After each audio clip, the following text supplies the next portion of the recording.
และออสเตรเลียนิวซีแลนด์ประเทศลาวประเทศไทย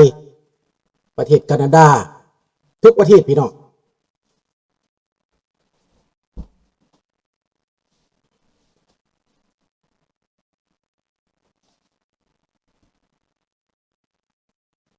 สบายดีเจเจ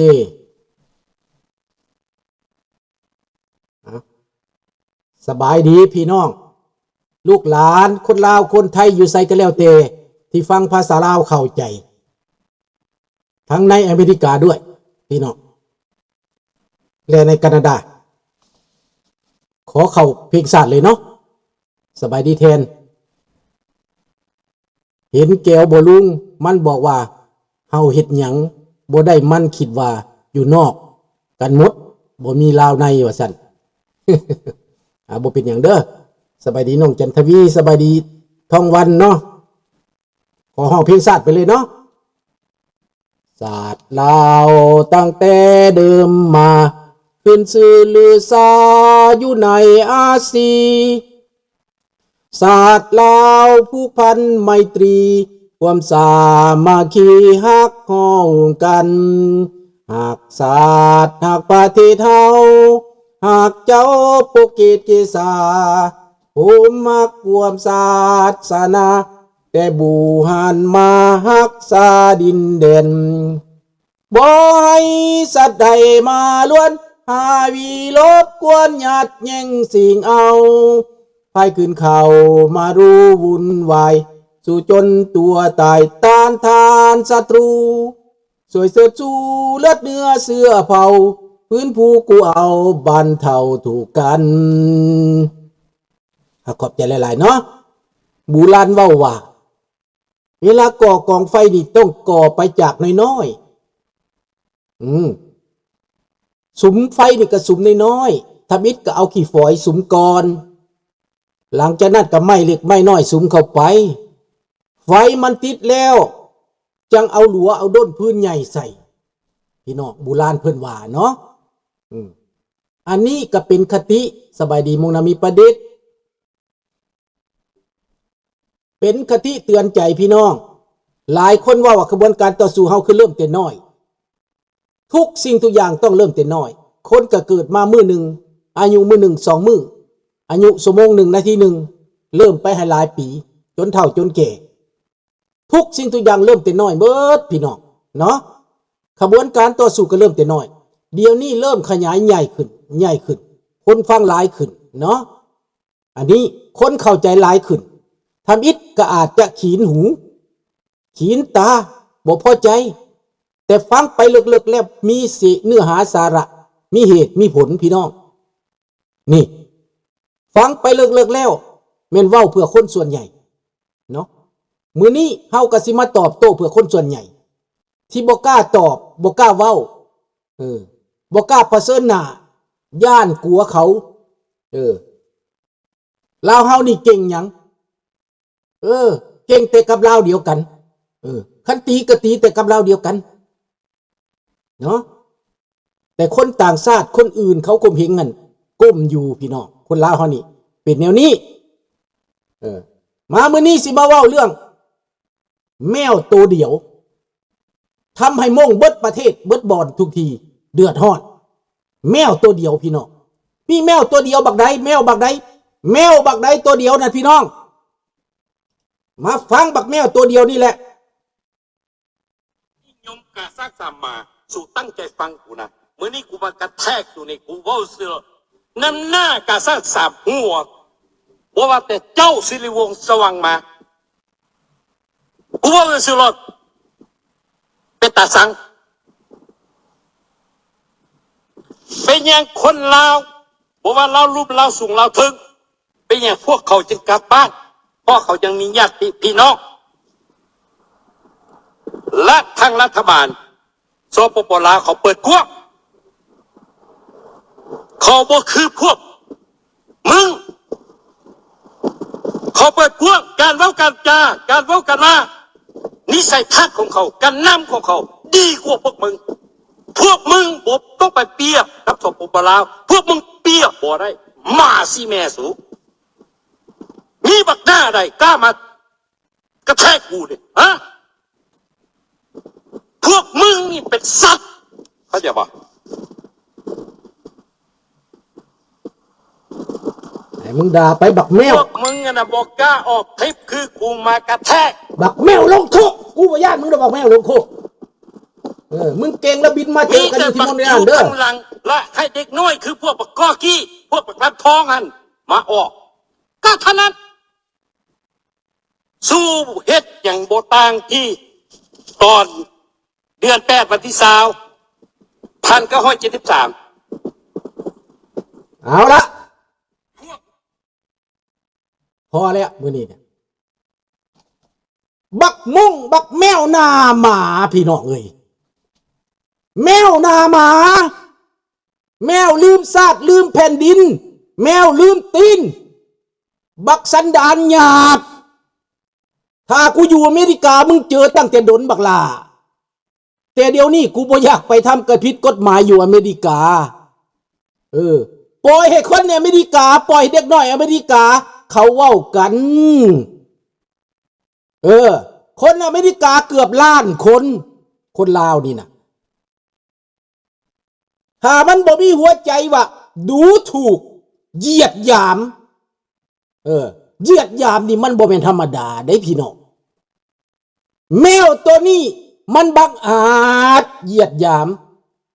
ถึงเจ้าฟ้าพระมหากษัตริย์มันก็บ่ไหวมันฆ่าแล้วมันยังหยามอีกพี่น้องมันฆ่าแล้วมันยังหยามอีกพี่น้อง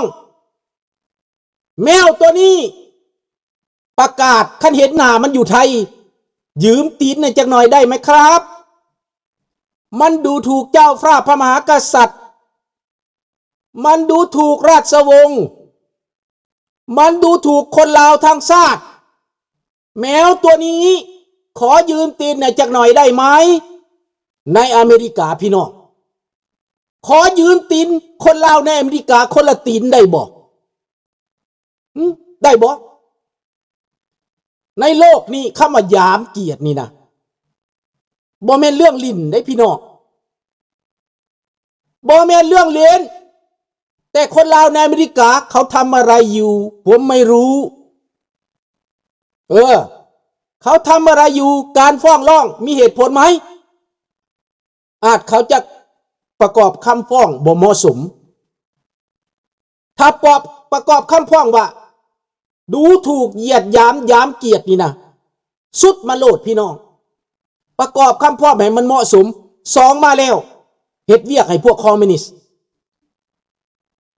ก่อความวุ่นวายในอเมริกาเกิดความบ่สงบสะทกสะท้าน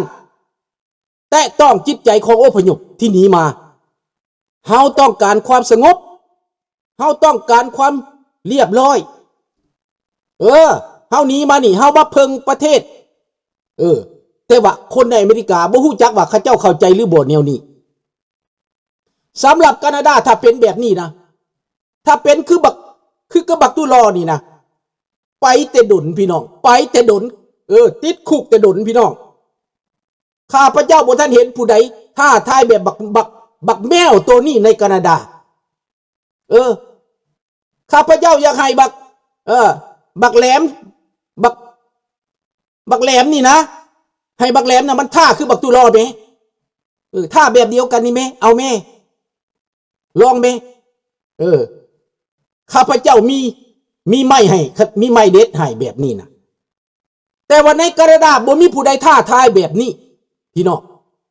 บ่มีข้าพเจ้าบอกเลยว่าบ่มีอย่างเก่งมันกับลี่อยู่ในกองค์กรอย่างเก่งมันก็เคลื่อนไหวแบบลับ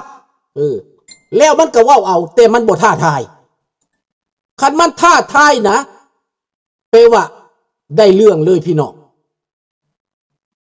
ขอบใจหลายๆเด้อ JB เด้อขอบใจหลายๆคนที่หยามเกียรติคนนี่นะหยามเกียรติบ่แม่นหยามเกียรติสุนทราได้หยามเกียรติราชวงศ์หยามเกียรติทั้งชาติลาวเลยศัตรูคือศัตรูพี่น้องที่เป็นศัตรูคนลาวข้าพเจ้าฝากให้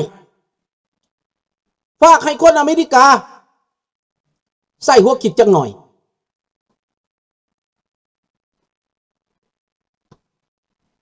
เดี๋ยวนี้มันเยาะเย้ยถากถางหัวขวัญข้าพเจ้าบ่เฮ็ดหยังดอกถ้าอยู่แคนาดานี่ข้าสิเป่าไปใกล้ๆแล้วมากระทุนแบนใส่หน้าผากมันโป๊ะโลดโป๊ะลูกหนึ่งโป๊ะลูกสองเตรียมขึ้นศาลกันพี่น้องเวลาเตรียมขึ้นศาลทำลายร่างกายนี่ทำลายได้มันบ่ตายดอกมากระทุนใส่หน้าผากมันนั่นน่ะแบนใส่หน้าผากนี่มันโลดเอาอยู่หัน10 เทื่อ20 เทื่อก็สิเอาอยู่หันมันฆ่าพ่อกูระบบนี่นะมันฆ่าแม่กูแล้วยังมีลูกแรงตีนมือมันมาประเสริฐหน้าอยู่นี่นะ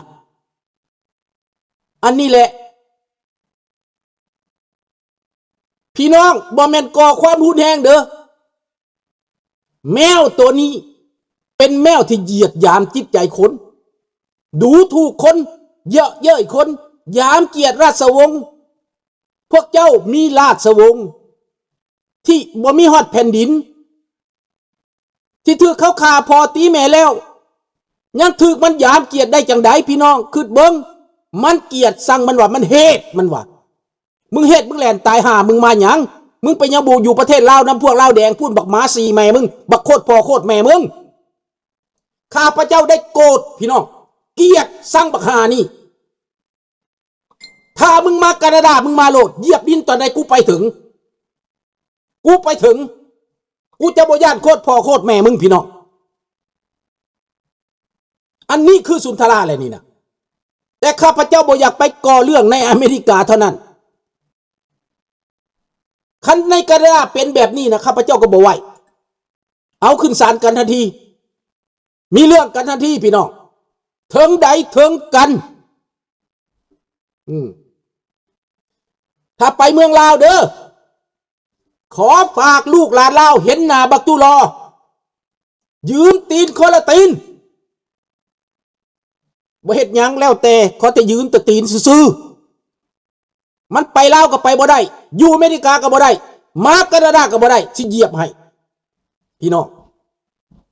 เพราะว่ามันหยามเกียรติข้าพเจ้ามันหยามเกียรติศักดิ์ศรีมันเฮ็ดเวียกให้คอมมิวนิสต์มันดูถูกมันเหยียดหยามมันทำลายศักดิ์ศรีของความเป็นลาวนี่นะพี่น้องเห็นบ่คนอิหร่านตอนไม่อย่างอารามันชุดรูชดีบอกมาเหยียดหยามปึ้มของเขานะปึ้มศาสนาเขานะเหยียดหยามเขาบอกสิเอาให้ตาย10 ปีเขาก็นำจนตายจนได้10 ปีก็ได้อันนี้ข้าพเจ้า100 ปีก็คือกันอันนี้นะเจ้าบ่ไหวจะนำฮอดลุย100 ปีกูก็สิผูกพยาบาทมึงเสียวตีนอัดหน้าผากมึงกูว่างแมวตัวนี้นะเจ้าน่ะเป็นม่งมันเป็นแมวพวกพี่น้องม่งเด้อในมินนิโซตาในไอโอวาในแคลิฟอร์เนียขอยืมตีนในจักบาทยืมตีนพี่น้องม่งเหยียบปากบักแมวเนอะขอยืมตีนบักพี่น้องม่งเหยียบปากบักแมวเนรคุณบักซากหมาบักหมาสีพ่อสีแม่มึงขอโทษพี่น้องมือนี้นะกูขึ้นแล้วมือนี้นะมันดูถูกราชวงศ์ดูถูกข้าพเจ้าจะบอกว่าหยังแต่ดูถูกราชวงศ์มันฆ่าพ่อฆ่าแม่เขาแล้วมันฆ่าบรรพบุรุษแล้วมันยังนำมาเยาะเย้ยมันยังนำมาถากถางมันยังนำมาก่อกวนความสงบเบื่อตระกุลพวกเจ้าบ่มีปัญญาวะค่อยคือเห็นพี่น้องม่งมิดอยู่